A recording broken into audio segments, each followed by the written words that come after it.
Hi, I'm Beth from My Tutoring Bee, and in today's video, we are going over transformations with dilations. I have a few examples. Let's go ahead and get started. Our problem here is asking us to find the scale factor of the dilated image. So when we are looking at two different images, as you can see, this larger triangle is labeled DEF, and then this smaller triangle has these little marks on each of the letters for the vertices. So we call that prime. So we would say triangle D prime, E prime, F prime. And those little primes, those little marks tell us that this is the new dilated image, and this larger yellow triangle is the pre-image or the original image.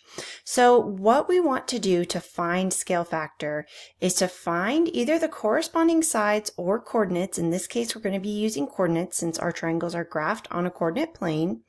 And we are going to take the numbers of the new image and place them over the original image. So sometimes that will simplify down to a whole number, and sometimes that will simplify down to a fraction. And if that fraction is smaller than 1, then that means that our image is going to get smaller. So for this particular transformation, for this dilation, I'm expecting to have a fraction that is less than 1, because as we can tell, this image is much smaller than our original triangle. If we get a scale factor that is more than 1, then we should expect our image to become larger. So let's go ahead and find the coordinates of these triangles. So I went ahead and listed all of the coordinates for the new image with all of the prime vertices and the original image in yellow with all of those vertices. And we don't necessarily need all of these numbers. All we need is one set of numbers in order to figure out the scale factor. However, I wanted to have all of them so that we can see the comparison between the two. So let's go ahead and take a look at either the X or the Y values for the new image compared to the original image. I'm going to go ahead and look at E prime and E. So the X value in E prime is 1, the X value in E is 3, so that means that our scale factor is 1 over 3.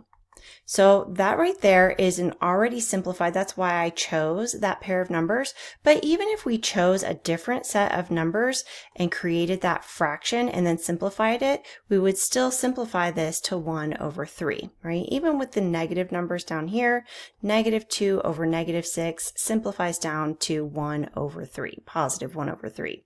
So that would be our scale factor for this dilation. Now, I also wanted to give you an example of two different shapes that if we were asked to find the scale factor of these two shapes, but we're just given the side lengths, so we're not necessarily using the coordinates, we're just using the side lengths, this fraction method would still apply.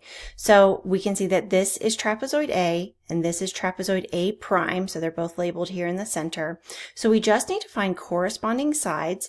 So I would say that the 2 and the 4 are corresponding sides to each other. They're both those vertical lines that create that 90-degree angle with the base of this trapezoid.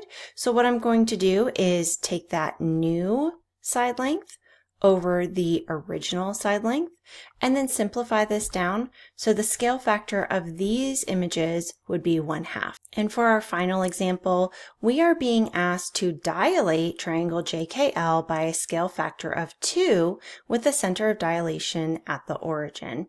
So I've already listed out the coordinates for my vertices J, K, and L for our original triangle. And with a scale factor of 2, I'm expecting this new image to be a larger triangle because we have a scale factor that is larger than 1. So whenever we are given the scale factor and we need to graph or draw the new image, for dilations, we always multiply the scale factor. Even when it's a fraction, we want to multiply. So what we're going to do for our new image is multiply each of the X and Y values of our coordinate points by 2. So negative 4 times 2 is negative 8. 0 times 2 is 0, so that's going to stay 0. For K prime, negative 3 times 2 is negative 6. 1 times 2 is 2.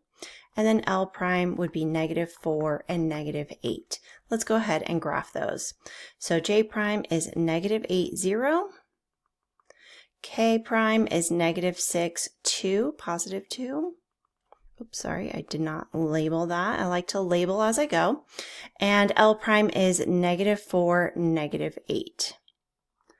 L prime, and then we're going to connect those points with straight lines. And we can see that we are winding up with a larger triangle. It's also further away from the origin, which makes sense when that's our center of dilation, that we should get further away from that center point. And that's how you do dilations. Thanks so much for watching. I hope that this video was helpful for you. I do have other videos linked in the description for other types of transformations like rotations, reflections, and translations. So check those out if that might be helpful for you. Please don't forget to like and subscribe. That does help me to continue making these videos. And I'll see you next time.